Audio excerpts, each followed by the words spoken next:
They would either go and sleep in their tents or in their wagons. They would take baskets of food. They would stay and enjoy the preaching and have a wonderful time.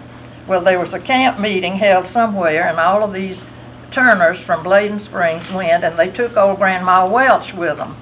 And the places they were to stay in was not a tent.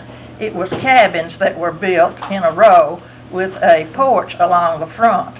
And you couldn't get from one apartment to the next without going outside.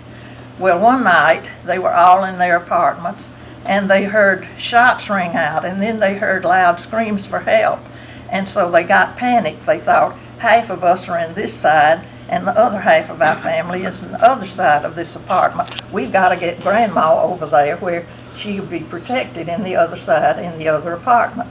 So they poked a hole in the wall. They didn't want to go outside. They were afraid they'd get shot, so they poked a hole in the wall between the two apartments, and they tried to drag Grandma through, and she got stuck.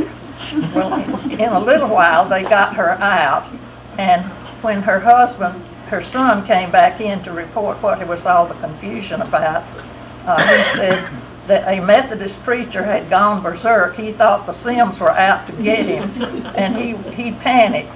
And Grandma Welch said, "Well, I've run from the Indians, and I've run from the Yankee troops, but I never ever thought I'd run from a Baptist preacher."